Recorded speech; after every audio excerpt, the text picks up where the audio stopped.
Hello दोस्तों, एक बार फिर से स्वागत है आपका आरंभ स्टडी पॉइंट में। हमने टेस्ट सीरीज 2 का पहला पार्ट कर लिया था। दूसरा पार्ट करेंगे। 40 क्वेश्चन इसमें और बचे हैं, उसको हम करने वाले हैं। तो चलिए देखते हैं कि पहला क्वेश्चन 40 में से कौन है। 81 नंबर क्वेश्चन नंबर है कि दादा भाई नौरोजी किस यूनाइटेड किंगडम में हाउस ऑफ कॉमन्स के पहले भारतीय सदस्य थे। वो 1892 में दादा भाई नौरोजी जो है यूनाइटेड किंगडम में हाउस ऑफ कॉमन्स के पहले भारतीय सदस्य बने थे। दादा भाई नौरोजी 1892 में ब्रिटेन के एक आम चुनाव में लिबरल पार्टी के टिकट पर फिन्सबरी सेंट्रल से चुनाव जीता था। दादा भाई नौरोजी को भारतीय राजनीति का पितामह कहा जाता है। इनका जन्म 4 सितंबर 1825 ईस्वी को मुंबई के एक पारसी परिवार में हुआ। इनकी लिखित एक पुस्तक बहुत ही विख्यात है और इस पुस्तक का नाम है poverty and unbritish rule in India. बहुत बार पूछा जाता है ये पुस्तक का नाम, poverty and unbritish rule in India. याद रखेंगे, 2 बार हमने बोल दिया, एक बार और बोलते हैं। इनका पुस्तक का नाम बार बार पूछा जाता है, इसीलिए हम बोल रहे हैं poverty and unBritish rule in India. अब याद रखिएगा, भूलिएगा नहीं। जिसको राष्ट्रीय आंदोलन का बाइबिल माना जा रहा था, ये समझ गए, राष्ट्रीय आंदोलन का बाइबिल माना जा सकता है किस पुस्तक को? Poverty and unBritish rule in India. बहुत बार क्वेश्चन ये पूछा गया है, हमने थोड़ा वक्त भले लिया हो, लेकिन क्वेश्चन तो यहाँ से ये आउट क्वेश्चन होता है हर कंपटीशन एग्जाम में। और नौरोजी ने 1865 में लंदन ईस्ट इंडिया एसोसिएशन की स्थापना की थी और 1866 में ईस्ट इंडिया एसोसिएशन की स्थापना की। 1865 में लंदन ईस्ट इंडिया एसोसिएशन, 1866 में ईस्ट इंडिया एसोसिएशन, याद रखना है।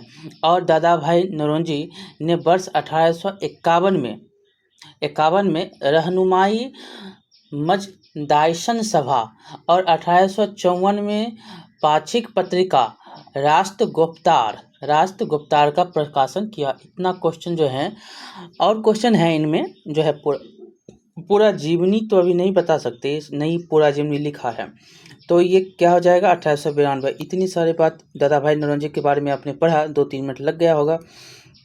चलिए आगे देखेंगे कि 82 नंबर क्वेश्चन है, भारतीय इतिहास के किस काल को चित्रित घूसर मृदभांड का काल कहा जाता है, रूप में जाना जाता है, यह कहा जाता है। तो किसको कहा जाता है? ये उत्तर वैदिक काल को कहा जाता है। उत्तर वैदिक काल को चित्रित घूसर मृदभांड का काल कहा जाता है। पेंटेड ग्रे वेर फेज के नाम से जाना जाता है। और महाजनपद काल को उत्तर काला ओपदार मृदभांड काल के नाम से जाना जाता है। और हड़प्पा सभ्यता को कांस्य युगीन सभ्यता की तरह रखा जाता है।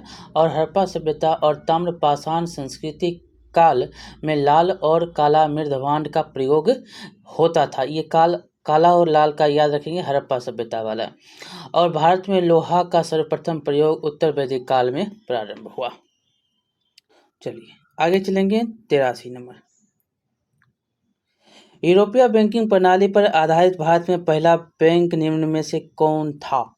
तो ये था बैंक ऑफ हिंदुस्तान।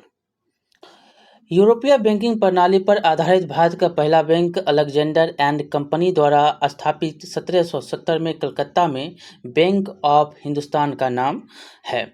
और 1806 ईस्वी में बैंक ऑफ बंगाल, 1840 ईस्वी में बैंक ऑफ मुंबई और 1843 ईस्वी में बैंक ऑफ मद्रास, याद रखिएगा, कि स्थापना की गई। ये तीनों बैंक जो है प्रेसिडेंसी बैंक कहलाता था।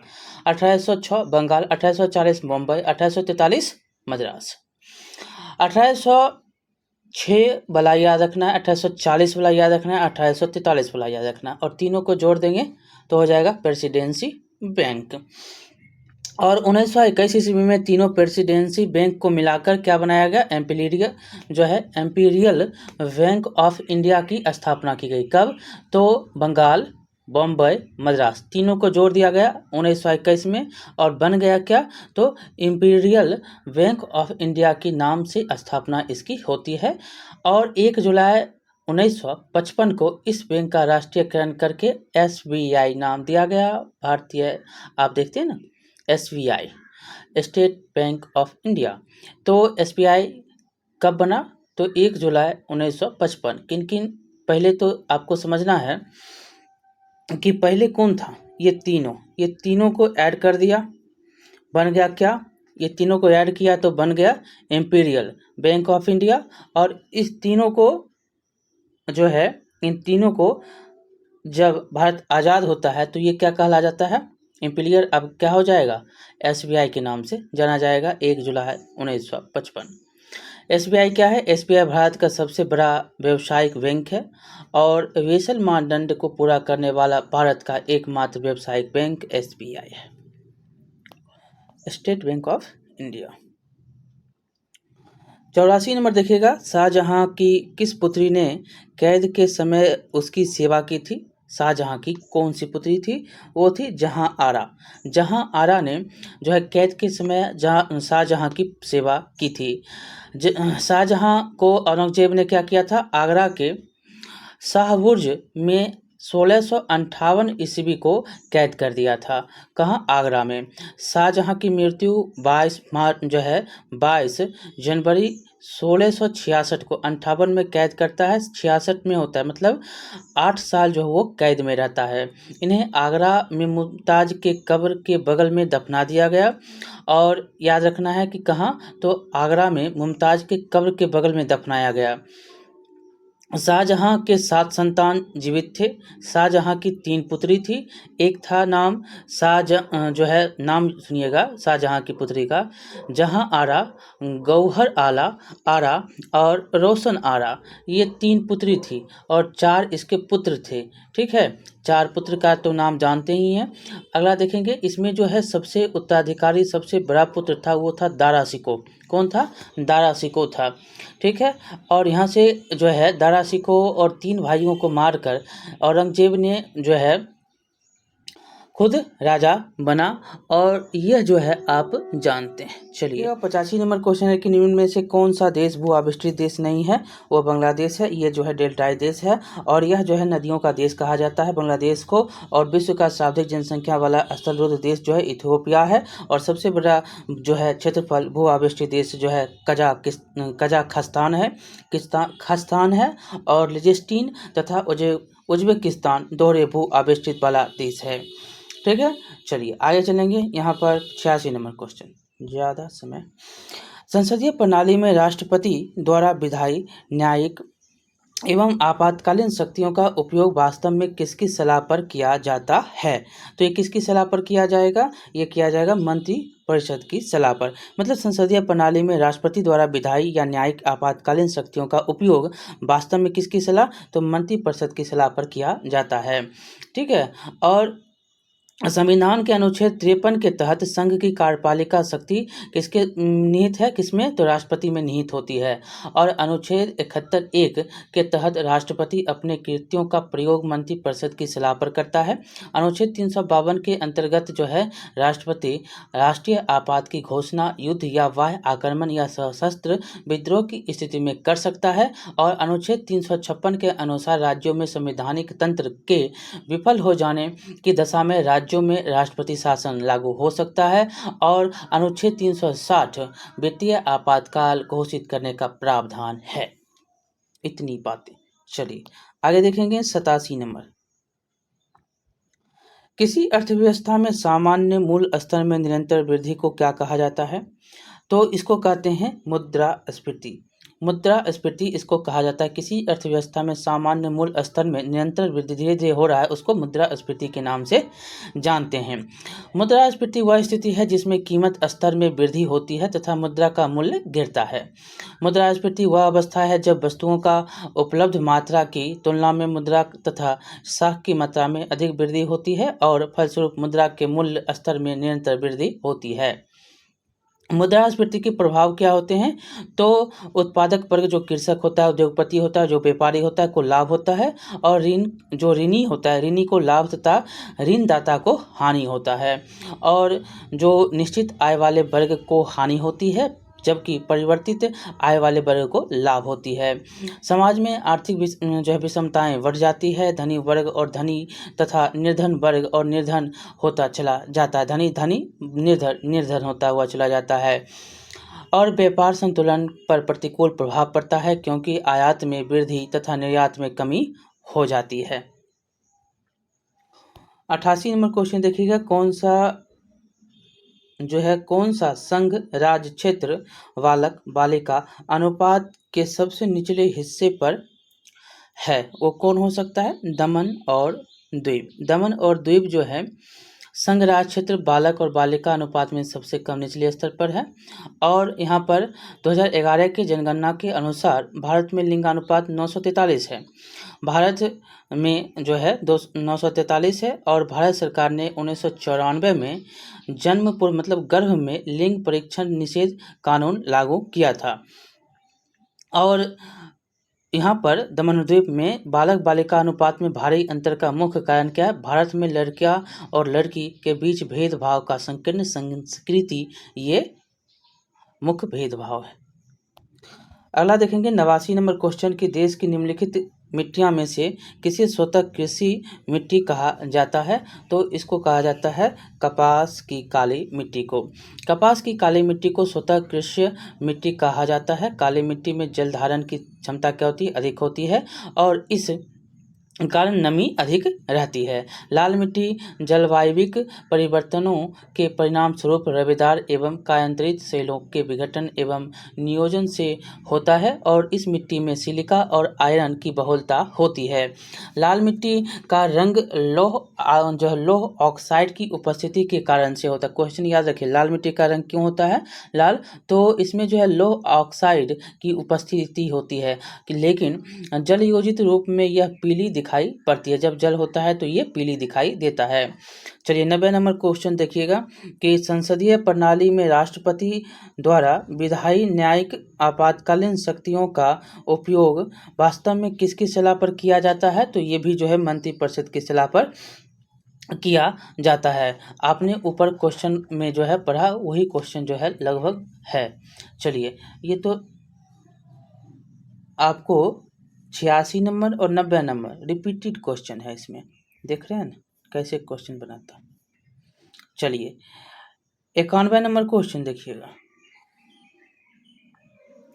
ये सब तो एनसीईआरटी का सब एनसीईआरटी में लिखा गया है कि कवि जो है प्रसिद्ध कवि विल्हन किस का राज दरबारी था? ये राज दरबारी किसका था? ये जो था विक्रमादित्य का था। विल्हन जो था विक्रमादित्य 6 के राज दरबारी थे। चालुक्य वंश कल्याणी के विक्रमादित्य 6 महानतम शासक थे। विक्रमादेव चरित्र के रचना विल्हन ने किया था, और जो है विज्ञानेश्वर भी विक्रमादित्य के दरबार में रहते थे। विज्ञानेश्वर ने मिताक्षरा मतलब विधि ग्रंथ नामक महान ग्रंथ की रचना की, और सोमेश्वर फर्स्ट ने मान्यखेत के स्थान पर कल्याणी को राजधानी बनाया, और कल्याणी के चालुक्य वंश की स्थापना तैलब सेकेंड द्वारा 973 ईस्वी में किया गया था। 92 नंबर देखिएगा अब कि बिहार का सबसे बड़ा जिला क्षेत्रफल की दृष्टि से पश्चिमी चंपारण है, और आर है कि बिहार का सबसे छोटा जिला क्षेत्रफल की दृष्टि से शिवहर है। इसमें आपको बताना है कि कौन सा सही है। तो इसमें ए और आर दोनों सही हैं। देखिए, क्षेत्रफल की दृष्टि से बिहार का सबसे बड़ा जिला पश्चिमी चंपारण 5228 वर्ग किलोमीटर, सबसे छोटा जिला शिवहर 444 वर्ग किलोमीटर। सर्वाधिक क्षेत्रफल वाले जो हैं 3 जिले कौन से हैं? पश्चिम चंपारण 5228, गया 4976 वर्ग किलोमीटर, और पूर्वी चंपारण 3968 वर्ग किलोमीटर। दूसरा, न्यूनतम क्षेत्रफल वाले में 3 जिले, शिवहर 444 वर्ग किलोमीटर, शेखपुरा 689 वर्ग किलोमीटर और लखीसराय 1228 वर्ग किलोमीटर। बिहार से कुछ महत्वपूर्ण तथ्य आपको यहाँ पर हम बताने वाले हैं। बिहार की जनसंख्या की दृष्टि से भारत में तीसरा स्थान है और भारत के कुल जनसंख्या का 8.6% है। बिहार की कुल जनसंख्या जो है 2011 की जनगणना के अनुसार 10,40,99,452 है और पुरुष की जनसंख्या 5,42,78,157 है और महिला की जनसंख्या 2011 की जनगणना के अनुसार 4,98,21,295 है। जनसंख्या की दृष्टि से बिहार का सबसे बड़ा जिला पटना है, जो कि 58,38,465 है। वहीं पर दूसरा पूर्वी चंपारण, तीसरा मुजफ्फरपुर, मधुबनी और गया है चौथा पचमा में। और जनसंख्या की दृष्टि से सबसे छोटा जिला पहला में शेखपुरा 6,36,342, दूसरा शिवहर, तीसरा अरवल, चौथा लखीसराय, पाँचवा जहानाबाद है। ये टोटल क्वेश्चन के इतने सारे सॉल्व थे। चलिए, संत कबीर के गुरु कौन थे? संत कबीर के गुरु थे रामानंद। रामानंद को उत्तर भारत में भक्ति आंदोलन का जनक कहा जाता है, बी नंबर है। और रामानंद ने राम नाम को लोकप्रिय बनाया। कबीर प्रथम संत हैं जो गृहस्थ जीवन में रहकर मोक्ष प्राप्त किया। कबीर निर्गुण संत थे। कबीर हिंदू मुस्लिम एकता के प्रबल समर्थक थे। कबीर की रचना वीजक, साखी और शवद है। कबीर सिकंदर लोदी के समकालीन थे। कबीर के ईश्वर निराकार और निर्गुण थे। कबीर की शिक्षाएं बीजक में संग्रहित हैं। इतने सारे कबीर की बात थी। सिंध को अंग्रेजों ने कब अधिकृत किया? तो ये अधिकृत किया था 1843 में। डी नंबर, अधिकृत किया। सिंध विजय का श्रेय चार्ल्स नेपियर को जाता है और उस समय भारत का गवर्नर जनरल एलन बरो था 1842 से 44 तक। और दास प्रथा का अंत एलन बरो द्वारा 1843 ईस्वी में किया गया। दास प्रथा का यही अंत करता है एलन बरो। और सिंध पर विजय पूरी तरह अनुचित रूप से किया गया था। इसकी भारी आलोचना ब्रिटेन तक हुई। डलहौजी के समय 29 मार्च 1849 को पंजाब को ब्रिटिश शासन ब्रिटिश भारत राज्य में मिला लिया गया था। पंजाब विजय का श्रेय चार्ल्स नेपियर को जाता है। 95 नंबर देखिएगा। 95 नंबर क्वेश्चन है कि चार्ल्स हो गया यार 95 नंबर है कि 1853 ईस्वी में लॉर्ड डलहौजी ने जो पहली टेलीग्राफ लाइन शुरू की वह किस के बीच थी? तो वो पहला टेलीग्राफ था कहाँ से कहाँ था? वो था कलकत्ता से आगरा के बीच। कलकत्ता से आगरा के बीच 1853 ईस्वी में लॉर्ड डलहौजी कलकत्ता से आगरा के बीच में पहली टेलीग्राफ लाइन शुरू की। डलहौजी ब्रिटिश सरकार के विस्तार करने वाला महत्वपूर्ण गवर्नर जनरल था। और डलहौजी ने भारत में अनेक निर्माण कार्य किए, जिसमें रेलवे का परिचालन उनके महानतम देन मानी जाती है। रेलवे का परिचालन का उद्देश्य ब्रिटिश सरकार को अधिकतम प्रशासनिक और व्यापारिक लाभ पहुंचाना था, लेकिन इसे भारत का एकीकरण, विकास की राष्ट्रीयता की भावना बढ़ाने में महत्वपूर्ण भूमिका निभाया। इसी कारण कार्ल मार्क्स ब्रिटिश का कटु आलोचक था। उन्होंने रेलवे के परिचालन को भारत में आधुनिकता का प्रथम चिन्ह कहा। लॉर्ड डलहौजी 1848 से 56 काल है इसका, और यह राज्य हड़प नीति के लिए प्रसिद्ध था। लॉर्ड डलहौजी के कार्यकाल में 1848 में सतारा, 1849 में जैतपुर और सबलपुर, 1850 में बघाट, 1852 में उदयपुर और 1853 में झांसी एवं 1854 में नागपुर और 1855 में करौली राज्यों को अंग्रेजी साम्राज्य में मिलाया गया। डलहौजी के समय सबसे पहले कौन? सतारा। 1848 में। लॉर्ड डलहौजी के कार्यकाल में 1856 ईस्वी में अवध को कुशासन के आधार पर अंग्रेजों में जो है अंग्रेजी राज में मिलाया गया। 1856 में अवध को कुशासन के आधार पर।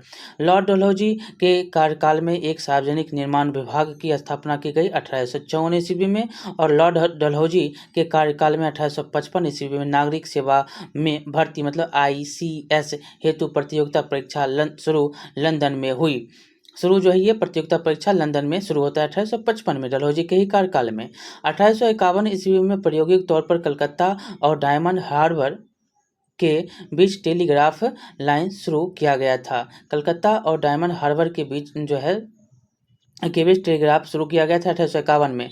और 1853 ईस्वी में जो है टेलीग्राफ लाइन कलकत्ता और आगरा के बीच शुरू की गई थी। जबकि डलहौजी द्वारा ही बम्बई से थाने के बीच 16 अप्रैल 1853 ईस्वी को 16 अप्रैल 1853 ईस्वी को पहली बार रेल सेवा शुरू की गई। डलहौजी के समय 1853 में ही बम्बई से थाने। ये तो क्वेश्चन आपको याद ही रहना है, बार बार पूछा जाता है। चलिए इतने जो है डिस्कस थे इस क्वेश्चन में, डलहौजी का पूरा व्याख्यान था। 96 नंबर है कि वर्साय की संधि द्वारा किसका मान जो है मर्दन किया गया? तो वर्साय की संधि के द्वारा जो है ये किया गया जर्मनी का। देखिए वर्साय की संधि में जर्मनी का मान मर्दन हुआ। ये विश्व इतिहास क्लास नंबर 9 आप पढ़े होंगे, तो NCERT पढ़े होंगे तो जर्मनी का जो है वर्साय की संधि होती याद होगा आपको। देखिए प्रथम जो है विश्व युद्ध के बाद पेरिस में शांति सम्मेलन 1919-20 आयोजन किया गया। पेरिस शांति सम्मेलन में अनेक संधि की गई। इसमें जर्मनी के साथ वर्साय की संधि 28 जून 1919 को सबसे महत्वपूर्ण थी। वर्साय संधि द्वारा जर्मनी को पूरी तरह से अपमानित किया गया और यही कारण है कि हिटलर ने इस संधि को मानने से इनकार कर दिया। वर्साय की संधि द्वितीय युद्ध जो विश्व युद्ध होता है द्वितीय युद्ध का प्रमुख कारण बना। और प्रथम युद्ध कब से कब होता है? 1914 से 18 के बीच में लड़ा गया था। और इसमें जो मित्र राष्ट्र ने सबसे अंत में जर्मनी को पराजित करके उसे एक संधि करने के लिए बाध्य किया, जिसका नाम वर्साय की संधि है। और वर्साय की संधि के तहत ही प्रथम विश्व युद्ध की समाप्ति हुई। और कहा जाता है कि इस संधि में ही द्वितीय विश्व युद्ध के बीज छिपे हुए थे। बिस्मार्क जर्मनी का निवासी था। जर्मनी के एकीकरण का श्रेय बिस्मार्क को जाता है। ये 97 number Vasco D gamma Bharat कब आया? तो 1498 में आता है। और यह जो यहाँ से आता है और जब यहाँ से सामान ले जाता है तो 60 गुना जो है इसको मुनाफा होता है। और उसके साथ ही जो है पुर्तगाल में जो है व्यापारिक गतिविधि जो है चालू हो जाता है पूरा तेजी से। और भारत में पुर्तगालियों का भारत में पहला गवर्नर फ्रांसिस्को de अल्मीदा था, वो बन के आता है। और इसने समुद्री व्यापार पर अपना नियंत्रण स्थापित करके जिस नीति का प्रतिपादन किया जिसे हम शांत जल नीति यानी कि ब्लू वाटर पॉलिसी के नाम से जानते हैं, ये अल्मीदा वाला पूछ देता है क्वेश्चन। और भारत में पुर्तगालियों का दूसरा गवर्नर जो था वो कौन था? अल्फांसो डी अल्बुकर्क था, जिसे पुर्तगाली शक्ति का वास्तविक भारत में संस्थापक माना जाता है। पुर्तगालियों ने भारत में अपनी जो है पहली व्यापारिक कोठी की स्थापना कोचीन 1503 ईस्वी में किया था। चलिए 98 नंबर क्वेश्चन, गंगा नदी के दो प्रमुख स्रोत कौन है? बहुत बार क्वेश्चन ये पूछा गया, कौन कौन है? भागीरथी और अलकनंदा। अलकनंदा ऐसे चलती है, भागीरथी इधर से आती है, यहाँ पर देवप्रयाग में मिलता है और गंगा नदी बन के निकलता है भागीरथी। ठीक है, चलिए ये देखेंगे क्या हो जाएगा। भागीरथी और दो प्रमुख स्रोत कौन है गंगा नदी के? तो भागीरथी और अलकनंदा है। गंगा नदी वास्तव में भागीरथी एवं अलकनंदा नदियों का सम्मिलित नाम है। और गंगा नदी की लंबाई 2525 किलोमीटर। भारत में जो है गंगा भारत की सबसे पवित्र नदी मानी जाती है। गंगा का मैदान भारत का सबसे बड़ा मैदान है। गंगा कार्यक्रम योजना 1950 ईस्वी में शुरू किया गया। चोल शासक राजेंद्र चोल भी गंगा से जल मंगवाया था। सरस्वती नदी वैदिक कालीन पवित्रतम नदी थी, अब वह सूख चुकी है। 4 नवंबर 2008 को भारत सरकार द्वारा गंगा नदी को भारत की राष्ट्रीय नदी घोषित किया गया। उद्गम कहाँ से? गंगोत्री हिमनद गोखुर उत्तरकाशी नामक स्थान से। गंगा की सबसे बड़ी सहायक नदी यमुना है और देश की सबसे लंबी नदी गंगा 2525 किलोमीटर। गंगा के प्रमुख बसे हुए तट पे बसे हुए शहर कौन हैं? उत्तराखंड ऋषिकेश, हरिद्वार और रुड़की। उत्तर प्रदेश में बिजनौर, नरोरा, कन्नौज, कानपुर, इलाहाबाद, वाराणसी, मिर्ज़ापुर। बिहार में पटना, भागलपुर प्रमुख रूप से, और झारखंड में साहेबगंज, पाकुड़। पश्चिम बंगाल में हावड़ा, बहरामपुर और श्री रामपुर, ये सारे प्रमुख रूप से शहर बसे हुए हैं। अगला क्वेश्चन देखेंगे 99 नंबर।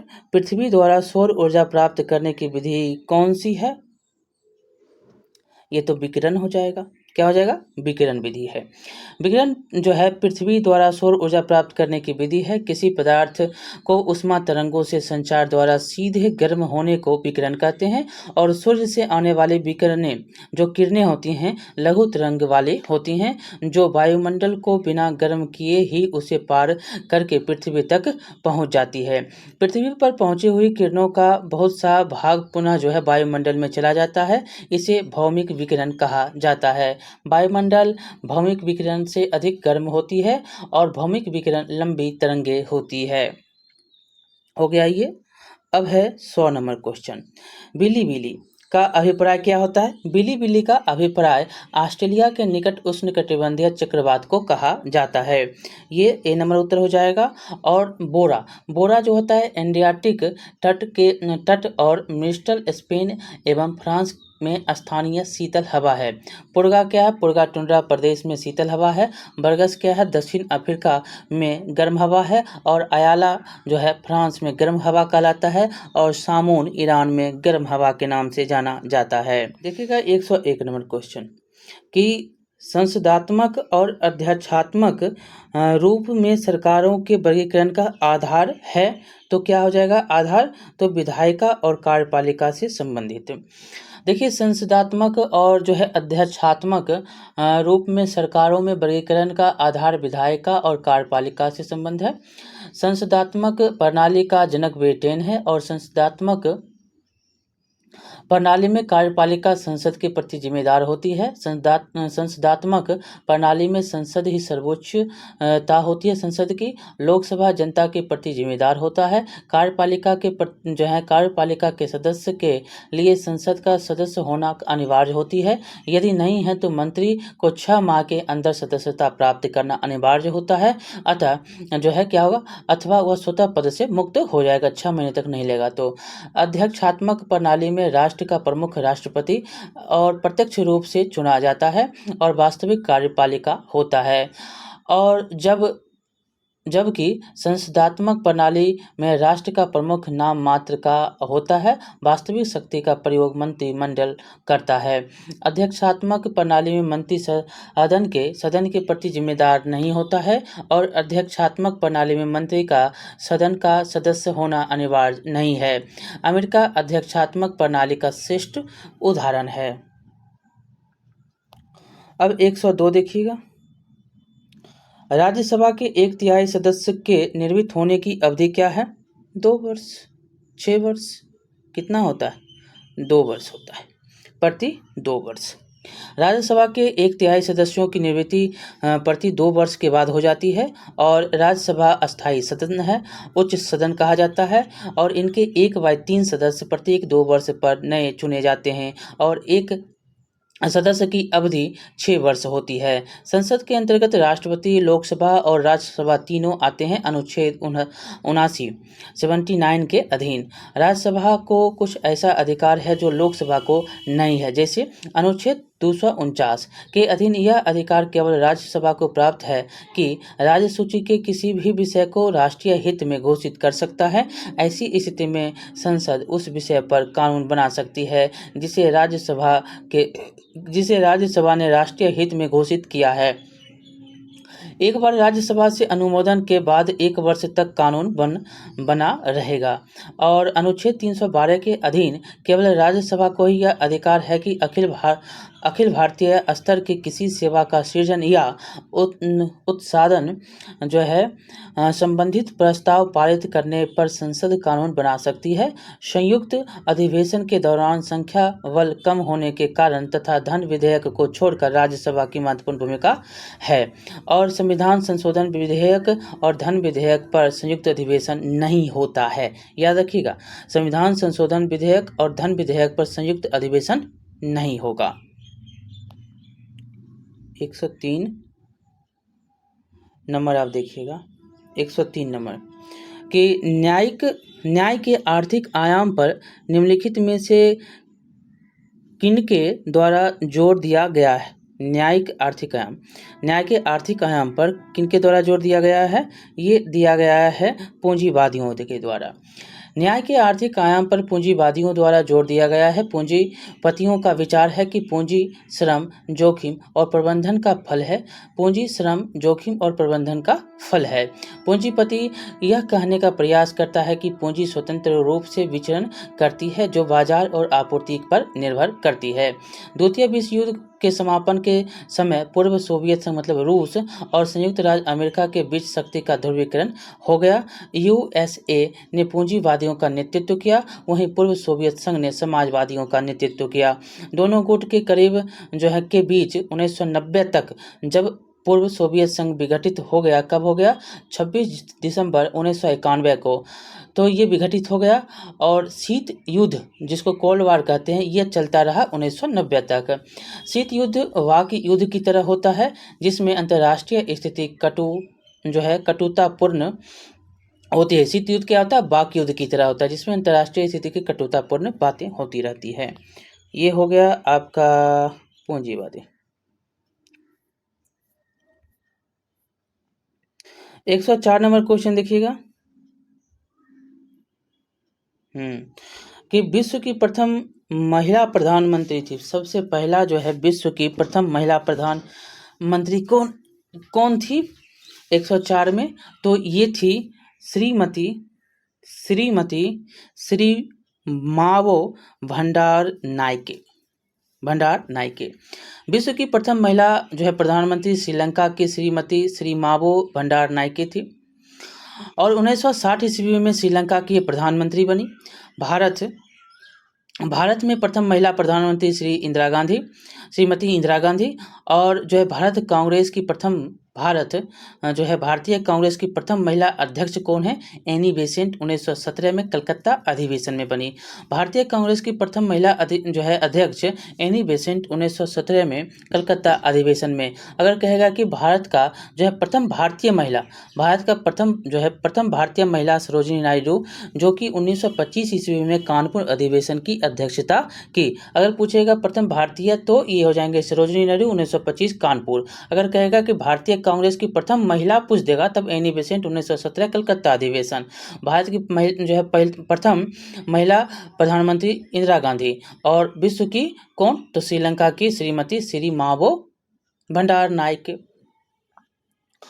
और सबसे लंबी अवधि तक लगातार कांग्रेस के अध्यक्ष पद पर रहने वाले श्रीमती सोनिया गांधी आसीन थी। ये सबसे लंबा हो गया है इनका। और श्रीमती बेनजीर भुट्टो पाकिस्तान की प्रथम महिला प्रधानमंत्री और भारत कौन हो जाएगा? इंदिरा गांधी। पाकिस्तान के प्रथम प्रधानमंत्री लियाकत अली खान थे। कौन थे? लियाकत अली खान थे जिनकी हत्या कर दी गई थी। प्रथम प्रधानमंत्री की हत्या और अभी तक होती आ रही है। बेनजीर भुट्टो की भी मार दिया गया। चलिए आगे देखेंगे 105 में कि राजनीतिक समता पाई जाती है। कहाँ पाया जाएगा? सार्वभौमिक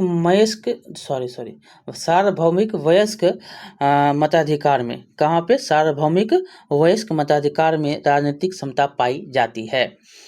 प्रत्येक व्यक्ति मत का मूल एक होता है। प्रत्येक व्यक्ति के मत का मूल्य एक होगा। प्रत्येक मतदाता को वोट देने का मूल्य एक समान होता है। हर कोई जो वयस्क है वह मताधिकार का उपयोग कर सकता है। और जो है यहाँ पर भारत में सार्वभौमिक वयस्क मताधिकार अनुच्छेद 326 के अधीन प्रदान किया गया है और मूल संविधान में मतदाता की उम्र 21 वर्ष रखी गई थी, जो 1989 में 18 वर्ष कर दिया गया। अब 106 नंबर क्वेश्चन देखिएगा। किसने कहा है कि नागरिक स्वतंत्रता उन अधिकारों और विशेषाधिकारों को कहते हैं जिनको राज्य अपने नागरिकों के लिए उत्पन्न करता है और रक्षा करता है। ये जो हैं सी नंबर हो जाएंगे गेटेल।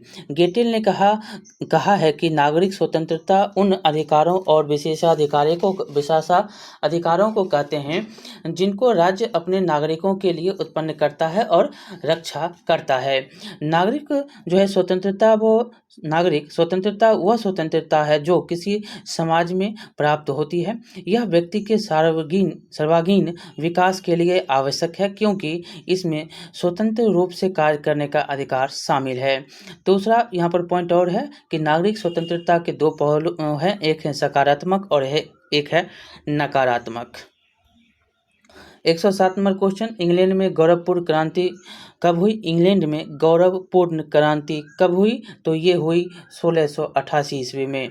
1688 ईस्वी में गौरवपूर्ण क्रांति इंग्लैंड में होती है। गौरवपूर्ण क्रांति को रक्तहीन क्रांति के नाम से भी जाना जाता है। जेम्स द्वितीय को हटाकर विलियम थर्ड को राजा बनाया गया और गौरवपूर्ण क्रांति का कारण है धार्मिक नीति, फ्रांस के साथ मैत्री संबंध, टेस्ट एक्ट के प्रति उदासीनता, विलंबन और विमोचन का अधिकार प्रयोग और विश्वविद्यालय में हस्तक्षेप, स्थानीय सेना में वृद्धि आदि। चलिए अगला क्वेश्चन देखेंगे 108 नंबर क्वेश्चन, और ये क्वेश्चन तो आप जानते भी हैं, बहुत बार पढ़े होंगे। भारतीय रिजर्व बैंक की स्थापना कब होती है? तो 1935 ईस्वी को। कब होती है? 1935 ईस्वी को भारतीय रिजर्व बैंक की स्थापना की जाती है। और 1 अप्रैल 1935 ईस्वी को आरबीआई की स्थापना, भारतीय रिजर्व बैंक की स्थापना होती है। आरबीआई एक्ट 1934 में लाया गया और आरबीआई की प्रारंभिक चुकता पूंजी 5 करोड़ थी। आरबीआई का मुख्यालय मुंबई में है और आरबीआई मौद्रिक नीति की घोषणा करता है। अभी कौन है गवर्नर? तो शक्तिकांत दास हैं। कितने नंबर के? 25 नंबर के हैं। हर दो आरबीआई वर्ष में 2 बार वित्तीय अस्थायी पर रिपोर्ट जारी करता है। 9 नंबर क्वेश्चन देखिएगा, अर्थशास्त्र एक विशुद्ध यथार्थवादी विज्ञान है। यह कथन किसका है? रॉबिन्स का। ठीक है, रॉबिन्स का ये कथन है। देखिए एडम स्मिथ जो हैं ये अर्थशास्त्र के जनक कहे जाते हैं। एडम स्मिथ अर्थशास्त्र के जनक कहे जाते हैं। और एडम स्मिथ ने कहा अर्थशास्त्र को धन का विज्ञान कहा जाता है। एडम स्मिथ ने अर्थशास्त्र को क्या कहा?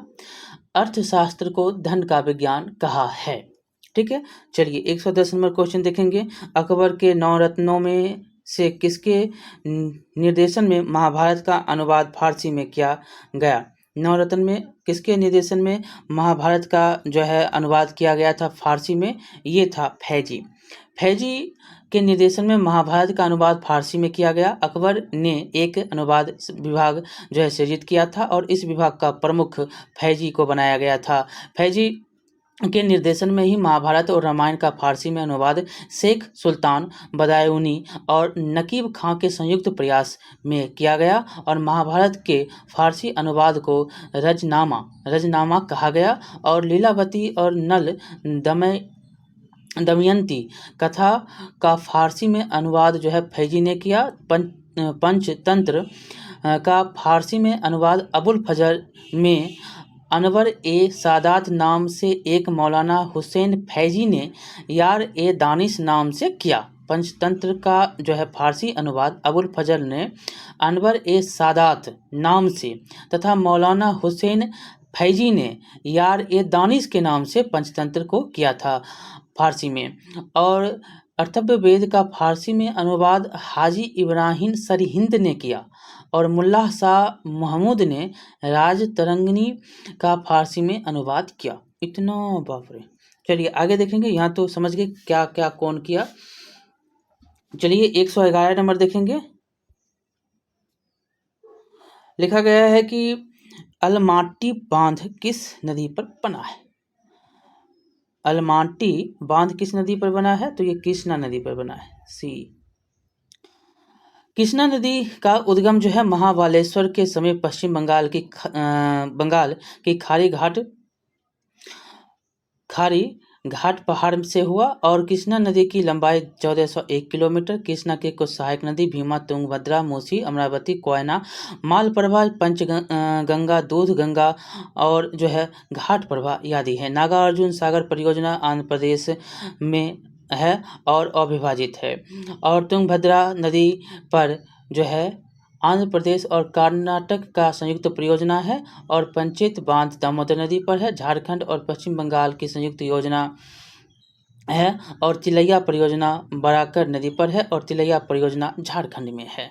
ठीक है, चलिए यहाँ पर 112 देखिएगा आप।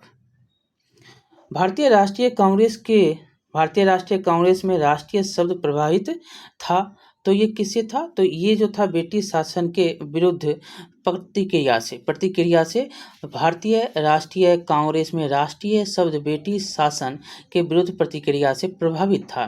कांग्रेस की स्थापना का मुख्य उद्देश्य देश के हित में ब्रिटिश सरकार पर कार्य करने के लिए दबाव बनाना था, जनता में राष्ट्रीयता की भावना उत्पन्न करना और रचनात्मक कार्य करने का प्रेरित भी करना था। कांग्रेस में कोई क्षेत्रीय मुद्दे या धार्मिक मुद्दे नहीं उठाया जा सकता था।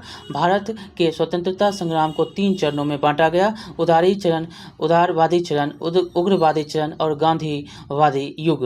उदारवादी में देखेंगे, उदारवादी 1885 से 1905 ईस्वी तक, उग्रवादी चरण 1905 से 1919 ईस्वी तक और गांधीवादी युग 1919 से 1947 तक।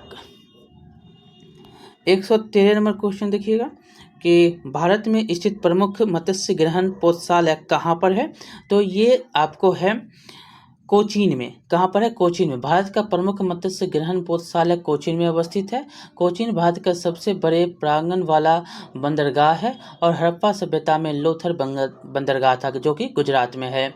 भारत में लगभग 200 बंदरगाह हैं। 13 प्रमुख बंदरगाह हैं, 12 जो है सरकारी स्वामित्व वाले और 1 निजी हैं। बड़े बंदरगाह का विकास एक प्रबंध संघीय सूची में वर्णित है। मौजूले जो मध्य होगा एवं छोटे बंदरगाह संवर्ती सूची में वर्णित है। विशाखापट्टनम सबसे गहरा बंदरगाह भारत का है। कौन है? विशाखापट्टनम सबसे गहरा बंदरगाह भारत का। और वाजपेयी सरकार ने भारत सागरमाला जोड़ो योजना के अधीन बंदरगाह को सड़क से बेहतर यातायात व्यवस्था स्थापित करना है। ये सागरमाला जोड़ो परियोजना योजना। अगला क्वेश्चन देखेंगे, COP28 की एडवाइजरी कमेटी में किस भारतीय उद्योगपति को शामिल किया गया है? ये किए गए हैं कौन? तो मुकेश अंबानी।